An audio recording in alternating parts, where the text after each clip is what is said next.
Knees and toes. The shoulders have to do with anything? Because of what you did to my bold prediction. Yes, I'm taking this too far, but I don't care. We're The going. noise is great for those who are audio only. What's up, everyone, and welcome into the Buffalo Sports Collective. Today, we have color analyst for the Buffalo Bandits. You've heard his voice on TV and radio. Steve Bermel is with us. Steve, thanks for jumping on with us, and how's it going? Thanks for the invite, PK. Always hearing your work around the waves. Also really cool for you guys to kind of get shouted out by some of the North American, multinational podcasts, kind of giving you guys the due respect for the coverage that you guys have of the Bandits. Just them kind of trying to grow the game and making sure that everybody knows where to look. And you guys are certainly leading the charge in Buffalo and in the league for lacrosse coverage and the Bandits. So I feel privileged to have been invited to jump on with you guys with you today to talk about some Bandits just a few short days before the season starts. I appreciate the kind words.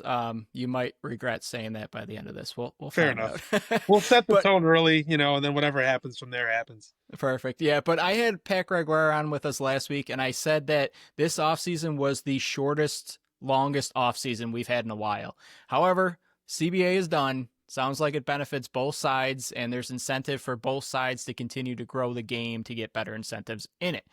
And I think you're the first person we've kind of asked on this pod besides just me and Phil talking about it. But what are your overall thoughts on the CBA, like the process, your feelings on it? If you ever thought the season was in jeopardy, or were you not worried the whole time? Pretty much just whatever you thought of the CBA process. Yeah, of course I was nervous. And I think that the league is in a spot now where it really feels primed to take off. And I'm sure that that's been said before a lot of seasons. But selfishly, I didn't want any momentum to be lost in Buffalo. Man, PK, more people are talking about the Bandits than ever. Yep. Obviously, some of us have been talking about them for a very long time. But it's crazy what happens when you win 3 straight championships, how much more attention you get. And, even talking to Gertz, he was mentioning that, like, when he mentioned having Dane and Josh do advertisements for like car dealerships, they were like, no, we don't. I wouldn't even know them if they walked into a grocery store or something. Now they're all over. They have just as many billboards as some of the other guys. So I was nervous. I didn't want to see that momentum lost. I certainly think that a lost season could have been on the table. I do appreciate how quickly things got done when the rubber seemed to meet the road. Now, the frustrating part is what happened for the entire offseason, up until those last few weeks. You had Jamie on a podcast very early in the offseason saying, if nothing happens in a couple of weeks, I'm going to Florida, basically F it, whatever, and I knew that was kind of posturing, right? And then ultimately Jamie kind of goes on and throws the bomb down like, hey, if we don't get this done soon, it's not going to get done. And then guess what? It gets the ball rolling. And then, the CBA, the Players Association, rather, coming out and saying that there haven't been conversations. You never know what's posturing and what's true. And to say that I wasn't nervous about the season would have been a lie, because, yeah, teams were proceeding with schedules and dates, but of course they're going to act like everything is hunky-dory. But they needed to do something for the players, especially in my opinion for free agency, and the franchise tag had to be fixed. And, I also know that these owners aren't making a lot of money, unlike in other sports where it's hard to feel bad for these owners when they're making money hand over fist. I know that's not the case in this league. There's one team making money, and that's the Buffalo Bandits, and the rest are kind of scratching and clawing to get by. So I'm glad they were able to find something that had to mutually benefit both sides, because it's not sustainable for owners to be losing money. And it's also frustrating for players to be, making peanuts and getting franchise tagged for peanuts every year. So, I'm glad, like you said, just relieved that they came up with a CBA that's got a few years. And then immediately you see these 5-year deals signed by a couple of guys this year, which is awesome. Gives you confidence in the future of the league and some of these franchises. But yes, I was nervous. I'm super glad the season's going to happen. I said to my wife, I cannot believe I'm getting the emails from our director, Scott Loeffler, for the schedule for the week. Here's the week 1 schedule. Here's the plans. Here's what time everything is. And my wife's like, oh my goodness, this offseason has felt like it's been 3 years long. So for me, it flew by. For my wife, she's felt like it's been forever since they've played. So the offense for the Bandits was a very interesting one, and I kind of went through the timeline just to make sure I had everything right. Frazier and Kluch leave for Vegas, and at that time we still had not heard from the other UFAs for the Buffalo Bandits, but then news drops a day or two later that Buchanan's back, and then Dawson follows, and then Weiss, and then the big fish was like 4 days later in Matt Vince. As someone who is a part of the organization, talk about the range of emotions from losing those two guys, like two core guys, but Yeah. then getting word that, okay, Matt, Vince, Buchanan, and Dawson are all back to take another run at the fourth straight championship.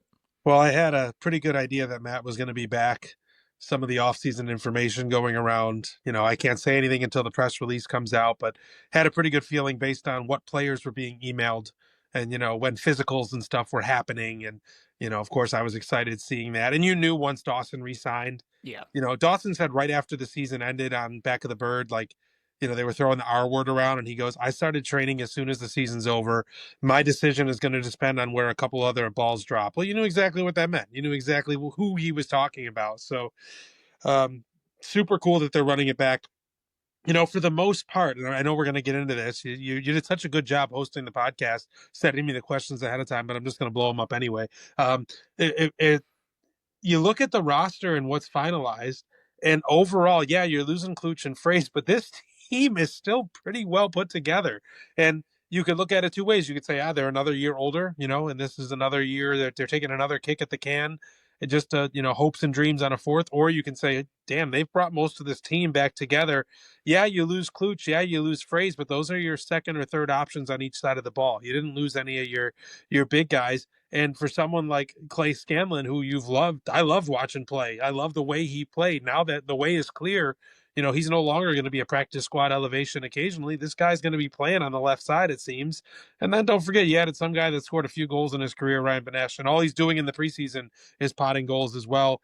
On the right side, you lose Fraser, maybe the most athletic kid they had on the team, but does Nielsen step into a bigger role? Does Dehoka play a more offensive role, be less of an off-ball guy now? But then you get Buchanan back as well. So the right side is still Dane Smith, Kyle Buchanan, and the Ogananacoke with Nielsen in that fourth spot, or maybe scratched. Who knows? We'll see what happens.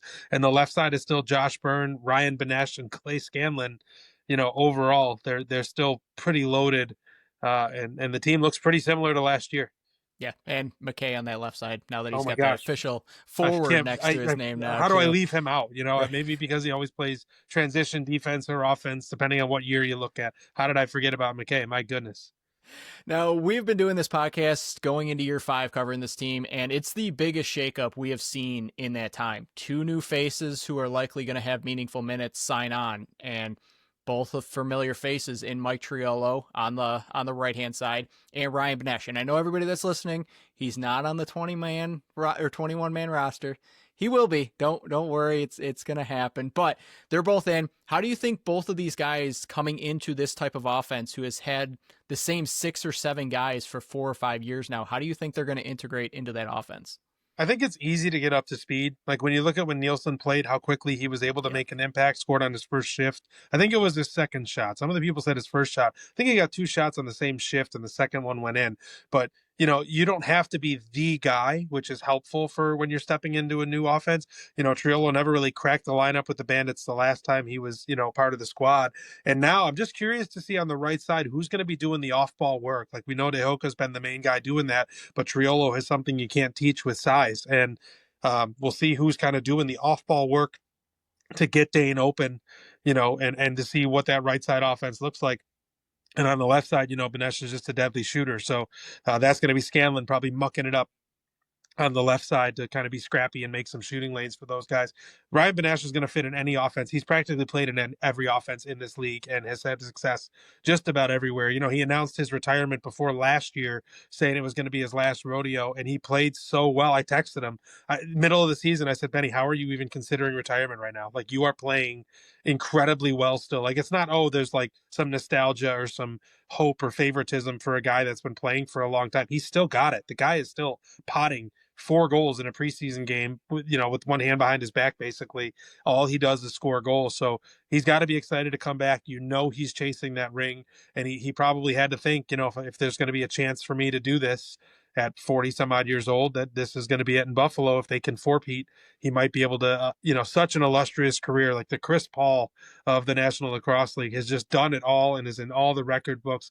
The guy just needs a ring. And I know he certainly was hoping to get one in Buffalo, and just a great guy. I'm excited he's back. He's one of the few guys that off the floor I talk to, a couple times a month, just tip a text here and there. So I'm glad he's back. And, him and Chugger go back as Kitchener boys. So I'm not surprised when he announced that he was a free agent, with his official Twitter, "I'm not done yet" tweet. And, I'm not surprised he landed back in Buffalo. And I know a lot of Bandits fans are excited to have Benesh back. Yeah, he came to the right place where it seems like veteran players come and they turn back the clock. Matt Vince setting more records. Paul Dawson just set the shot blocking record last year and looks youthful. So I'm fully expecting Benny to do the same. But we look at this offense and you see Dane and Josh and Buchanan and now McKay, that you know what you're going to get from those four guys. But someone I feel needs to take that next step, or maybe a better way to phrase it is take on a bigger role this offseason, is somebody that you just mentioned, Token Anacoke. How do you see his role changing from what we have seen in the past? Do you think he keeps that same role, or do you think he takes on more responsibilities with Frazier leaving? It's interesting. It'll be interesting to see, because I think there were times they needed him last year and he didn't put up any points. I don't think he scored in the postseason. Maybe he did, but certainly not memorable. But Frazier was doing stupid stuff and scoring behind the back and whatever. And of course, they won a cup. It's really hard to be critical of an offense that Oh, won a I know. Yeah. championship 3 straight years. But there were times you needed him. And we're used to him kind of playing the bully ball, working his way to the middle and finishing plays. And the finish just wasn't there. But if he's going to stick into an off ball role, and, like a Kersey did for Stainhouse, just kind of out there banging bodies, making room. I don't need the ball in my stick. I'm making room for you guys to make plays. That's fine. But that was never Tehoka's game. His game was to be able to do that, but also to rag the ball back down two defenders into the post and finish. And, I think there were times that they could have used that spark from him. And listen, he hasn't been healthy, right? He was banged up with a back injury or something. I don't know that officially, but he was dealing with some things. And I think that coming back this year with a fresh start, we could see that rejuvenated, point scorer. And I do think that there is a bigger role there, seeing what Triolo has done in Sask maybe makes you think he's going to slot more into the Fraser role, but I think he's still going to be behind Tehoka as someone who has been on the team, has been a part of these championship runs. It's almost like in the pecking order, I would still put Triolo behind both Nanakoke and Buchanan probably on that right side offense. So we'll see how it all shakes out. What an awesome thing to be talking about like where these great players are going to fit in the pecking order, because, on any other team, these guys are the number one or number two options on their side of the ball. Yeah, when you're trying to figure out where Nanakoke fits in, is he the second option over there, third option, fourth option? He's probably the number one or two on any other team, like you mentioned. Now, this team has run 7 forwards, I feel, in every game since the canceled season. And in all those, I believe they always go 4 righties and 3 lefties. And I think we know the 6 main guys in Dane, Bucky, Tehoka, and then on the right-hand side, and then the left-hand side is Josh McKay and Benny. That leaves one really active spot to go to 3 guys. Nielsen going into year 2, Triolo, who they traded for, and then Scanlon, who, like you mentioned off the top, I also loved his game, and I thought he played great last year. And I know we just got put on the IR, but Kyle Matisse is on this team for a full offseason now. Do you think there are any chances we might see some games where they go strong left side with Scanlon in the lineup and sitting Nielsen and Triolo, because you got Matisse's ability to play some offense from his days back in Ottawa? I always wondered if Scanlon was going to have a more prominent role when Bucky retired, because they feel like similar players. I know Bucky's on the right side and Scanlon's on the left side, but they are that small, but like just the water bug, like the guy that can go get I would have figured if Buchanan would have retired, which I'm shocked that he didn't. His wife was telling us after the championship last year, we're done. She's been saying it every year. She has sworn at me when I've told her that she should let Kyle keep playing. We kind of even said our goodbyes after the ring dinner, or after the championship parade dinner that we had, the rally dinner. Thanks for everything. It was been awesome. Yeah, thanks. And then he re-signed. So I don't know anything about it, but it always kind of felt like Scanlon and Buchanan were similar players. So maybe Scanlon is going to be the odd man out, just if you're looking for diversity in what type of players you're dressing. I would have guessed that Scanlon would have been at the O-line, at the restraining line off faceoffs, to go into the corner and get that loose ball off of faceoff like Buchanan always does. So we'll see what they opt to do. But also, they're running a pretty lean backdoor, at least the roster that comes out today, keeping 4 goalies. Now, I'm sure that somebody's going to be moved to a practice squad, and that's going to make the spot for Benesh, like you're talking about. We'll see how it all kind of shakes out. But defensively, they also look pretty light right now as far as how many defenders they're dressing. Now you have Weiss and Ron John and these guys that are being, listed as transition, that'll play some transition, but are solid on defense. We have to see. I always wonder how they're going to utilize the team that they have. And there's times that I think I got it figured out and I don't. So, I even know plans were to have McKay play more offense a couple years ago. And then when injuries happened, McKay was out the back door almost the entire year. So, we'll see how it all comes out in the wash. The good news is they have a plethora of talent still. The CBA did not cause them to rip their team down to the studs by any means, which was definitely a concern that I had. Um, so, they're a super talented, super talented team. No matter which of these guys are and aren't playing, it'll be curious to see who they decide to dress on game night. So the last one I got for you in terms of the offense, and it's less of a question and more me asking you to help us out. We use this quote from Andy Bernard from The Office a lot on this show, and it's, "I wish there was a way to know you're in the good old days before you've actually left them." Now, this is in reference to Dane and Josh playing for the Buffalo Bandits. Will you please join us in telling people that maybe have just joined the Bandits train a few years ago or last year or something along those lines, that what we're watching each year is not normal and they need to appreciate what they have right now, because this doesn't just come along every 5-10 years. This is like a once in a lifetime thing people are watching. Yeah, I don't even know if there's a duo that you can compare it to in another sport. Like, I don't know if there's ever been. It's always kind of like Batman and Robin when you think about a duo. This is Batman and Batman. Like, Yeah. this is two guys that on their own could will a team to a championship. And I mean, when Byrne was hurt in the championship run against Colorado a few years ago, Dane was doing his best to do that. But these are two guys that could cornerstone your franchise, and you could build around them and build a championship roster. And you have both of them. And the other advantage is one plays left side and one plays right side offense, that they can swing the ball to each other. I wish I had a comparison of who you could say, the two players in any sport, like Brady and Gronk or something. It's just not, that's not it. Like, Brady was an all-time great and Gronkowski was really, really good. These guys are both, I mean, they both could surpass NLL records that have been held for decades. Both of them could do it. Um, they both are winning MVPs. They both are offensive players of the year. They both get 130 points a year. I don't know how I can quantify it, PK. I don't have words because you have to see it. But I also think people here are so spoiled. I mean, I was looking at the Bandits announced who's on IR today, and people are complaining about who's injured and that Spanger's injured against him. He hasn't recovered from two serious injuries. He had the knee injury 2 years ago, then he ruptured his Achilles. Like, these are long term. And people are like complaining about the health of the roster. Like, you have won 3 straight championships and you still are groaning about what? About a depth defender. And I love Matt Spanger, but a depth defender being hurt. You just won the cup without him. You didn't have him for the last 12 weeks of the year last year, and you went on to win the cup anyway. And I don't think people realize what they have. Even I don't think longtime Bandits fans realize what they have, PK, because what's happening with those two, I can't find words to quantify. Yeah, it's ridiculous. I think I don't even think we say it enough on the podcast, and I think we say it quite a bit. They're just too good. It doesn't make any sense, and it's not fair to the rest of the league that they're both on the same team. But you were a part of a three-headed monster. Yourself, Dave Buchanan, and the defending Tom Borelli Award winner, John Gertler. We got him over the top. I put it for a bold prediction last year. We got him there. Now, you three have been together for a good amount of years. How important is it to have not just a great group of guys, but a consistent group year in and year out that is broadcasting these games? So when I tell you guys like that we're friends, we are. The three of us go out to dinner. Like, when we got to Albany 2 years ago, for game 2 of that series, or game 1 rather, when we came home for game 2 and won. Game 1, the team had practice at the rink at like 6:00. So the bus took us to the rink, and Gertz was like, "We're not staying for practice. Let's go get dinner," because team dinner was at like 9 p.m. So the three of us got in an Uber and we went to our hotel, and then we went and got dinner together. So there is very real value in that. Dave and I room together on the road if we do travel.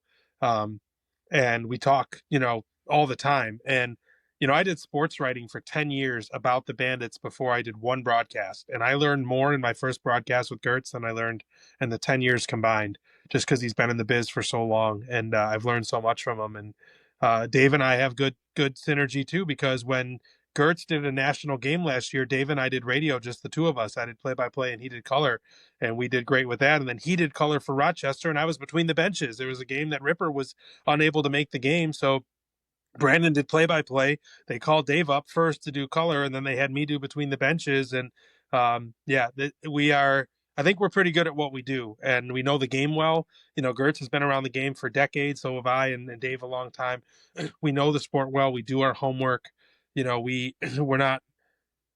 I mean, I'm not looking to jump ship to get to another sport. Like, that's not it. Like, we love this team.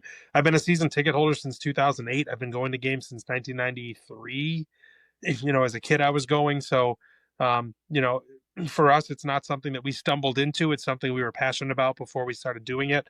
And, it's something that we, uh, we enjoy each other's company, and we enjoy working together. And I hope that comes through on the broadcast, because I usually tend to be pretty self-deprecating, but we're pretty good at this. And, when we look around the league, it's always tough because people who don't know the sport, are taking a crack at it. And it's like, man, like, it's not even that you feel bad for them just because they don't know the sport the way that we do. And whether it's the rules or even just kind of the concepts or the ideas of the sport, I feel like we have that. And I feel like we're a pretty good dynamic trio, that the three of us are pretty well connected, and we know the sport and do a pretty good job calling a game. So we're excited for Saturday. When the email started buzzing around about the time change, our first nervous thought was that we were going to get bumped by, a TSN crew or something. But then we found out it gets moved to Channel 4, and pretty cool that we, get called up to that. And yeah, I love working with those guys, and we're great friends off the floor, and we enjoy working together on the floor. So Yeah, even to give Dave a little bit more flowers, he did all three jobs at one point last year when your guys' mics went out. He was doing sideline color and play-by-play. amazing. Oh Didn't yeah. miss a beat. Like, just incredible, calling the game from floor level.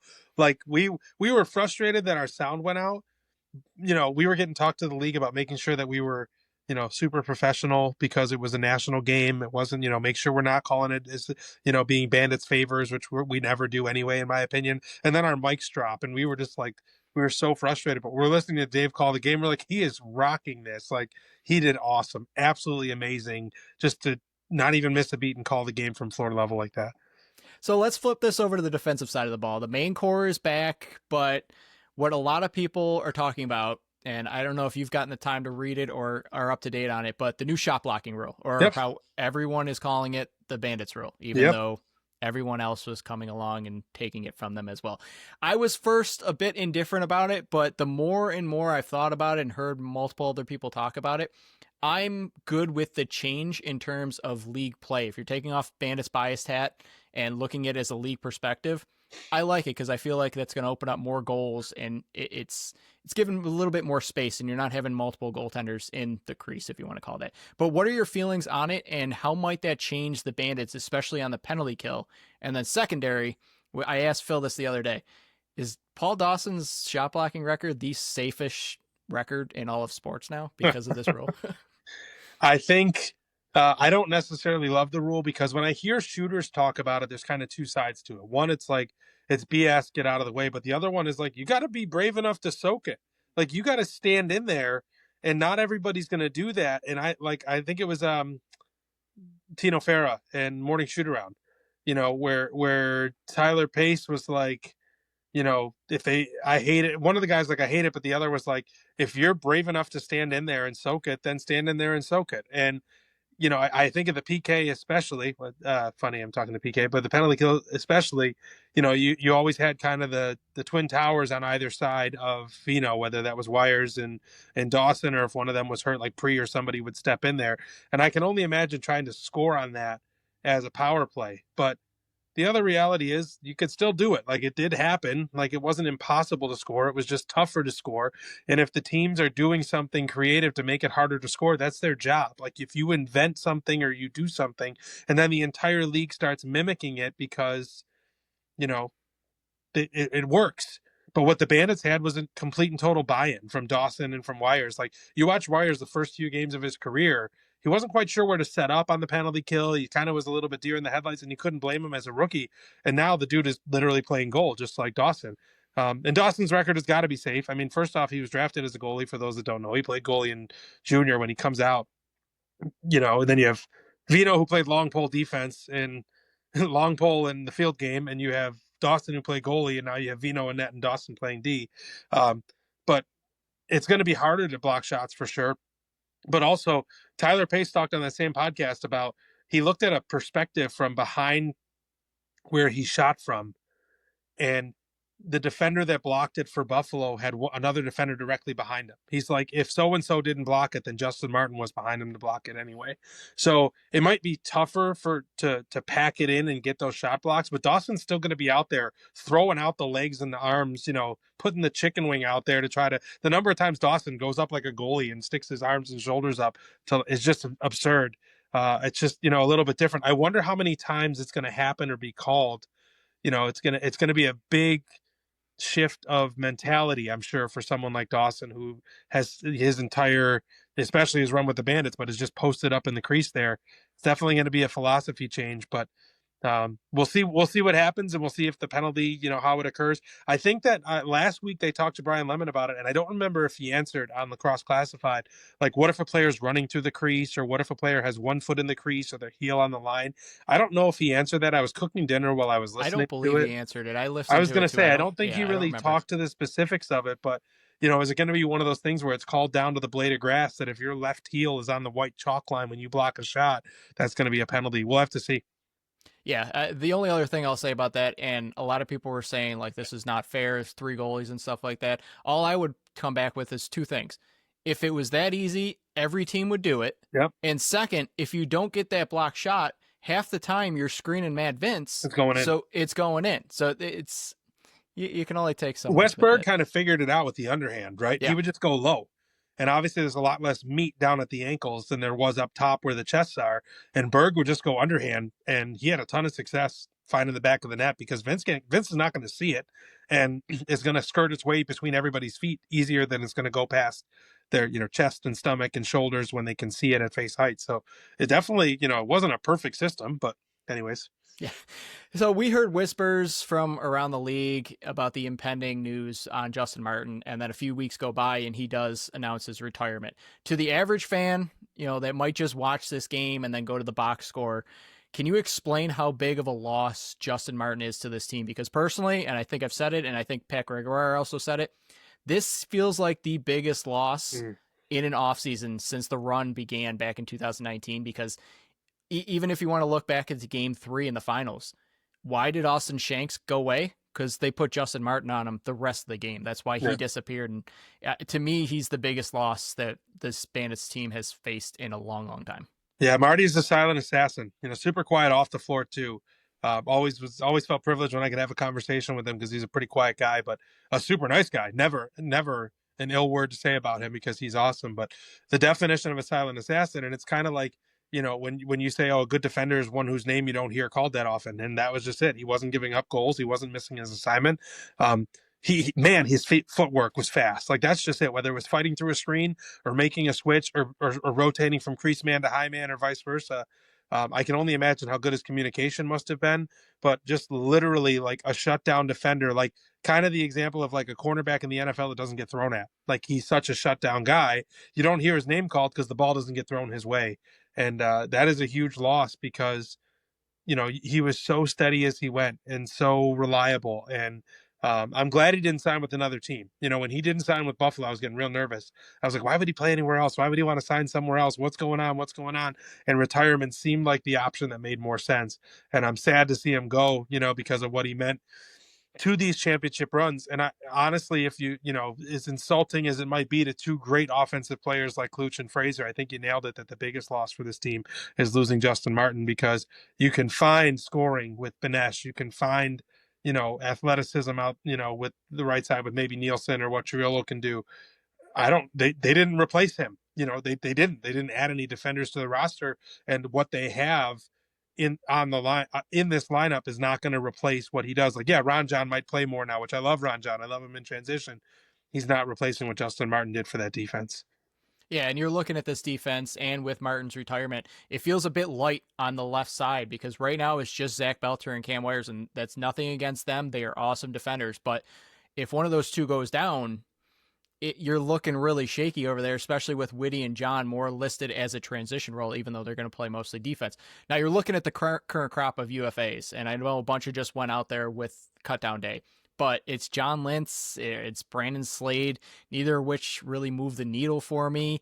And then, yes, there's going to be screams of Mitch DeSnoo, but from all accounts, it sounds like it's Toronto or bust really with Yeah. him. Is the left side of this defense the biggest question mark going into the season for this team? I think it has to be, because we talked about right away how, what Panesh is going to be able to do out the front door and what the offense is going to be able to do. Um, there were times the defense struggled last year, and Belter was not an every game player. There were times that Belter was a healthy scratch, and I love Belter, and I think that he is coming a long way. And I thought as the playoffs went on, he got better and better, and that's huge. Him and Whitty and Belter both, as the season went on, got better and better. And I think it's a comfort level from playing, and obviously having success builds confidence, and when you're playing confidently, you're going to play better. I think that Belter's a hell of a player. That I'm not here to say anything negatively about him, but they're certainly thin there. But I also know that Chugger won't let them be thin. Like when he went out and traded for Dawson, that was kind of exactly what the doctor ordered that year.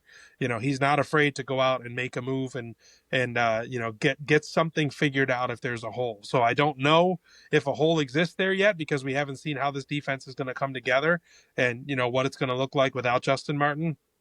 And without guys being able to be in the crease to block shots. We'll see what happens. But, I do inherently trust Steve Dietrich's ability to pivot midseason, or to make an addition, or he hasn't missed with any of his midseason acquisitions as far as pushing this team over the finish line. And, Ron John getting healthy scratch down the stretch, and Ron John's a great player, and just because they have so much depth. So, I'm confident that if we find that there is a hole, if we see that there is a hole on the left side D, that he's going to make something happen, whether that's a free agent signing or a trade, to help bolster it if it's needed. But even still, we were talking about most of the bands back together. And if Marty retiring means that, Ron John is no longer a healthy scratch, so be it. Like, I think they'll be all right. Like, yeah, just to prove how big of an idiot I am behind the mic, and I'll toss Phil in here because he's not here to defend himself. We said the left side of the forward group was a weakness last year, and Ian McKay kind of laughed in our face. So yeah, we'll probably be wrong here as well. turns out he's Is there a player on the back end, and this can be one of the bigger name guys or just somebody else smaller that might be taking that next step, that you think is going to have a breakout season where come April, we're looking back and going, where the heck did this come from? My first thought is Ron John, because I thought he played well in his time with Buffalo. It was just kind of the war of attrition. There were so many guys back there, with Matisse, and there's so many guys that you're never going to scratch, obviously, for obvious reasons. But then there was like this whole bubble that there were a bunch of guys on the bubble, and basically injury warranted them to play. So I think that Ron John's going to have a big role. I hope that Spanger comes back healthy, and because I think he's a pretty good defender. I think he's pretty sticky in defense. We just haven't seen him the last couple of years because of injury. But I think Ron John in a full-time role could turn some heads with what he does for this team this year. Because a lot of the other guys, if I name like Nick Weiss, that guy is one of my favorite players to ever play for the Bandits, ever, because of his effort and the drive that he plays with. But what's he going to do that's going to really surprise us? Because that guy he does it all already anyway. So, there's so many guys back there that are so good that it's hard to say, oh, they have a breakout year. What could they possibly do to impress us that they haven't already done? So for me, it becomes more about playing time. That someone like Belter or Ron John, who will play more often with Marty retiring, might just get a chance to say, oh, wow, this guy, look at what this guy can do, now that he's playing every game. And that's kind of where my brain goes. The biggest offseason news, obviously, was Matt Vince. And I was about to almost start back up my Mad Matty Minute again, but thank God I didn't have to, and he hasn't cashed in on prior years yet. When he is in net, this team is the finals favorite, or one of the finals favorite. And I more want to ask about the two young guys right now behind him, and Evan Constantopoulos. I'm going to butcher that every time. I don't know how you guys are going to do it. And Waukegan Shaganash. And Evan was a second-round pick in 2023, and Shaganash was 14th overall pick this past draft. Now, neither should see time this year, as if everything goes well. But is it safe to say that the next goalie in waiting, in 10 years when Matt Vince does decide to retire, is in the pipeline right now? I think that they're just trying to make sure they have as many arrows in the quiver as they can. Because if for some reason Matt didn't come back, they wanted to have as many options as possible. I have no insider information. I don't have a clue. I think if Matt would have retired, they would have thrown the bag at Nick Rose. I don't know that. That is God's honest truth. I have no way of knowing that, because knowing how Chugger works, he would want to, establish goalie that Yeah. is successful in the league. Buffalo's been able to do that, when they went out and traded 2 firsts for Cosmo and signing Matt Vincent in free agency. They kind of always have had a solid goaltender back there, and I felt like they would have made a real hard play at Rose. But Konstantopoulos and Shognosh, we'll see what happens with them. Konstantopoulos was still in juniors last year, right? Yeah. He still had a year of junior eligibility. He got traded for Dylan Cordingley, for Ted Cordingley's son, the equipment manager's son, who comes to shoot around every game, who he's grown up, or I've grown up around him, or he's grown up around me. We go into dinners and whatever, because Teddy and I are fairly close, and that whole family, the Cordingley family, and I are pretty close. And so it's crazy to think that Evan's been with the team, 3 years now? Yeah, I think It'll be his go third into season, 3 year. Yeah. going into 3 years, and he still had junior eligibility last year. So, the good news is they don't have to rush either one of those guys. Orleman, I'm sure, is champing at the bit, but also is pretty happy, I'm sure, learning from the best goalie to ever do it, and getting rings in the process. But we'll see. I mean, Evan is humongous. Evan is huge, and I think men keep growing until they're 25 or whatever. He hasn't even finished growing yet, but standing next to Evan is insane, because the kid is a giant, like an absolute giant. And if he can figure it out, and I'm not saying that he hasn't, if he can figure it out, what do you do about that? There's nothing that you can. If you look like the NHL, goalies used to be the small, scrawny, quick guys, and now you got guys who are 6'7", who are quick and scrawny. Like the position has changed, and if Evan is a good goaltender with the size he has, I mean, I think he could truly be great. I don't know a whole lot about Jagnash. I don't know much about him. Obviously, I haven't seen much from him yet.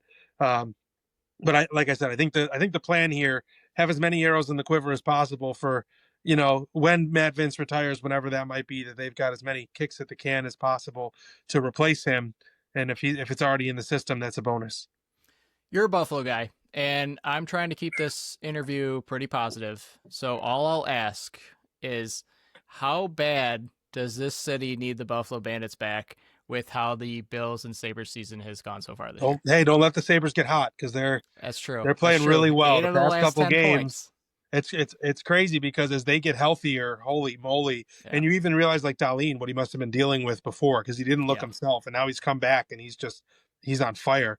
Tage goals in 6 straight games, and I'm ever the Sabres optimist. Man, I love the Buffalo Sabres, and I always say they could be 0-81, and I would watch the 82nd game. But it's exciting. I love how tight the standings are. I wish they would have won a couple more of those games that they were losing in overtime, just to be at the top of the standings, but they're staying in the thick of it. And they played a very good Carolina team and made them look silly. And UPL gets full credit for how that game went, but they buried their chances and they played really well. I mean, it was 2-0 early before that goal gets waved off for some phantom BS goalie interference. But I don't let the Sabres get hot, man. I think that they are en route. The Bills, I still think they're going to be fine. They're going to find their way into the playoffs. We've had this stuff happen before. It feels a little different this year. Like watching Allen get sacked 27 times on Thursday night was miserable. But it's kind of like the year when Allen hit the okay, and then they won 6 straight, to end the regular season, and then went on a tear. They've still got arguably the best player in the league. There's a lot of things they have to figure out. I think they're pretty good at figuring those things out. I'm not worried. Do I think they're still Super Bowl contenders? Not really. But, they're also, in my opinion, not going to miss the playoffs. I think that you also have to figure, teams like the Chiefs are still being questioned if they're going to make the playoffs, and they'll probably get in too. The Chiefs at 6-5, people are like, oh, they're still going to get in. The Bills are 7-4, and people are doubting their ability to make the playoffs. I just don't see it. They've got the tiebreaker over the Chiefs. Beat the Steelers on Sunday. You're probably not going to get the division now. Man, I wish the Patriots would have lost on Sunday, because then you're one game in the loss column behind them with one game left with them, and you kind of hold, fate in your hands a little bit. But I think they're going to make the playoffs. I think they're going to find their way in, and then once they do, you never know. I am not too proud to say that they have to beat the Chiefs en route to a championship if they're going to do it. If the Chiefs are on the outside looking in, fine by me. But as you said to before, I talked to Chugger 5 or 6 years ago. I said, in a city starved for sports success, how much pressure or weight do you feel on the Bandits, or how exciting is it for the Bandits to kind of bring some success? This is probably back in like 2019 when they first started their championship runs.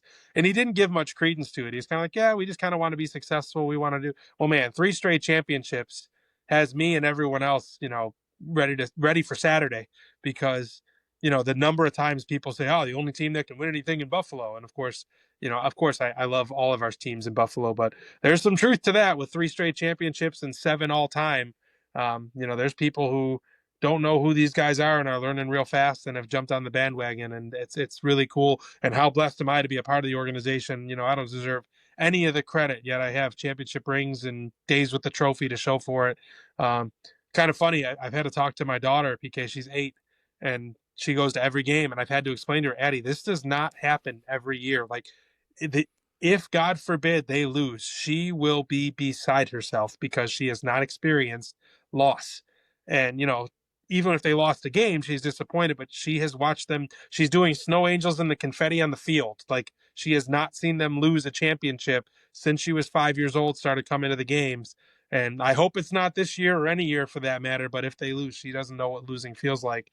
And man, the Bandits have the keys to the city because of their success. And it's so awesome seeing them on the billboards and having people talk about them. I was in the airport in Orlando for traveling for work, coming home Saturday wearing my Bandits quarter zip, and the guy across from me is like, yeah, let's go Bandits, and started talking a little bit. So, that wouldn't have happened probably 3 years ago, even though the Bandits have been a great part of this community for a long time.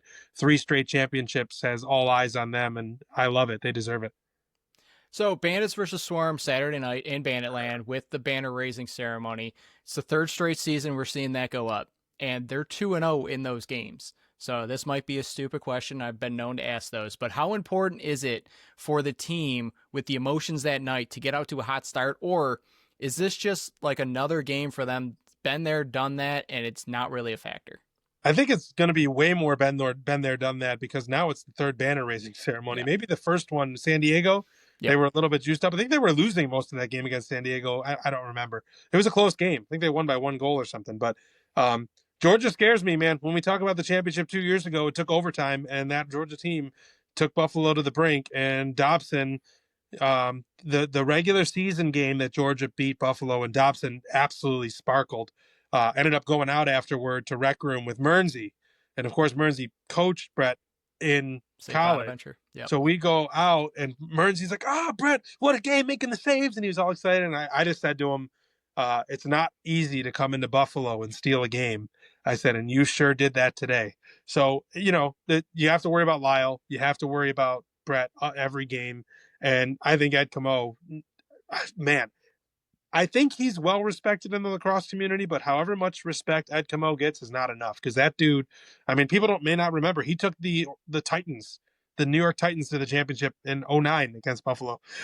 Like, that guy is amazing, and also one of the nicest guys ever. Like, literally get like texts on my birthday from him. Like, just such a good dude. But that team you have to respect Georgia. Not that there's any pushovers in the league, but we'll see. I don't think emotions will be running high, or there'll be any kind of jitters or anything like that, because it's the third straight year where they're raising the banner. So for them, it's kind of become more normal than abnormal to have that happen. But I was listening to Jay McKee on a podcast. They haven't lost in regulation yet this year in 21 games, and he said every team is giving you their best because you've got a target on your back. And of course, that's the case with Buffalo, that every team is going to give their best punch because Buffalo is who they are. We look at Georgia, and obviously the first name, you already mentioned it, it's Lyle Thompson. But, I mean, the rest of the team has gone through some pretty big changes this offseason. Without a ton of film on some of these younger guys on offense, how do you think Buffalo's defense needs to play? Is it lock in on Lyle and make the others beat you, or do you more play straight across and see who might have that hot stick that night? It's interesting because I know most times the Bandits are going to tell you they're going to play their game. They want to dictate how the other team plays, not the other way around. But when you talked about Austin Shanks, they did make a massive change. Yeah.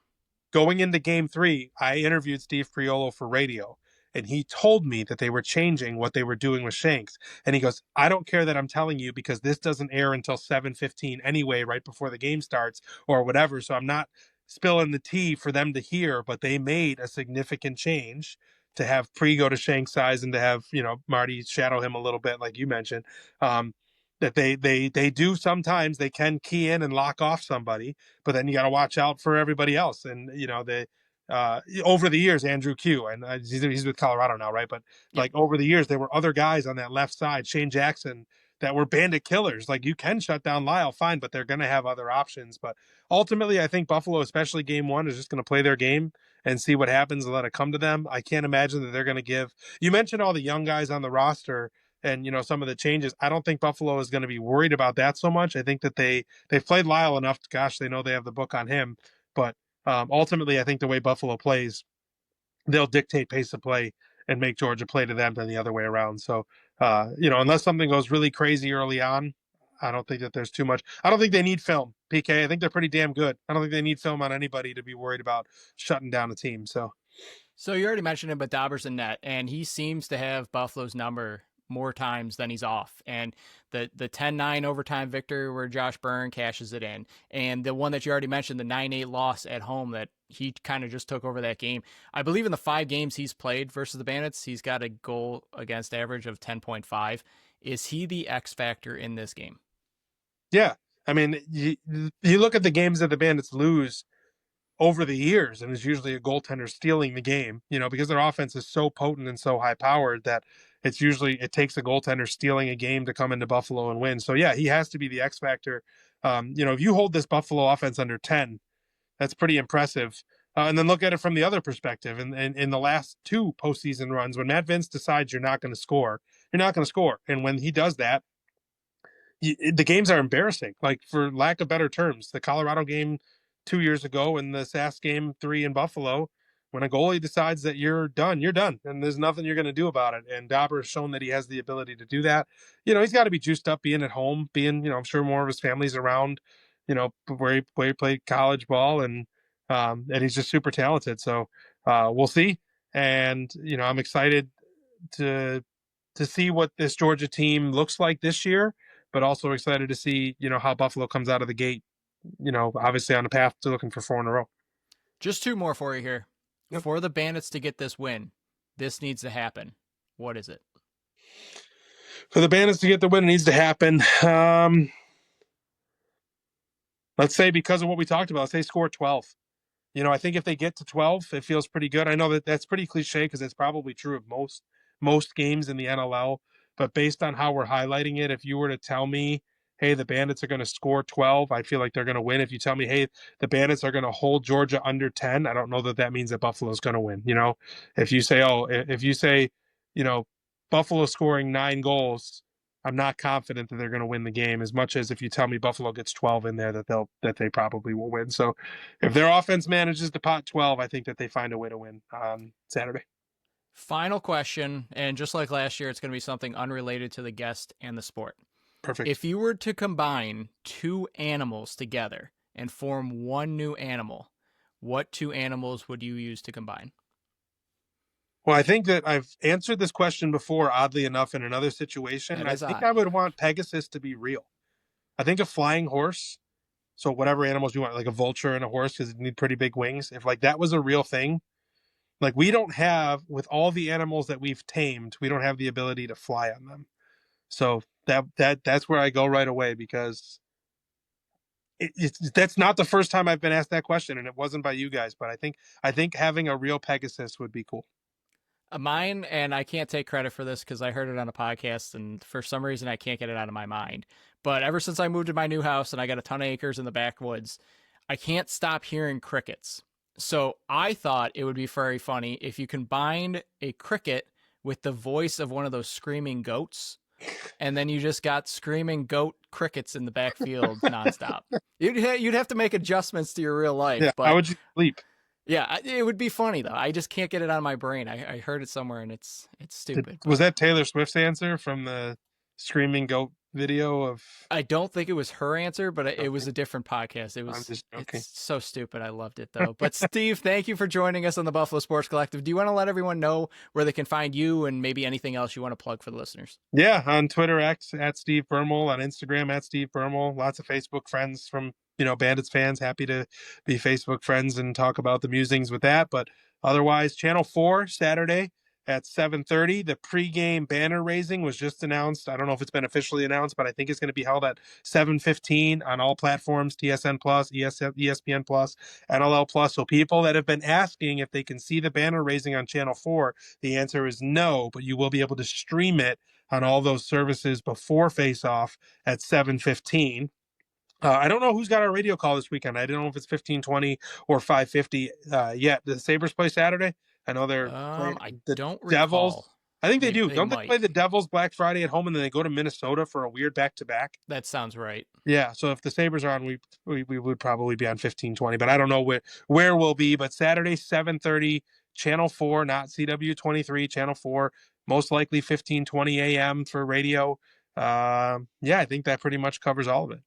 Well, thanks again for joining us on the BSC. Hope to talk to you down the road, and we'll see you at the Bandits games because we'll be back in the box. But continued success with broadcasting. Hey, man, thanks for having me. Appreciate the conversation. Let's do it again. All right, we'll be back Friday for a normal episode to preview Bandits versus Swarm. We'll talk to you all then.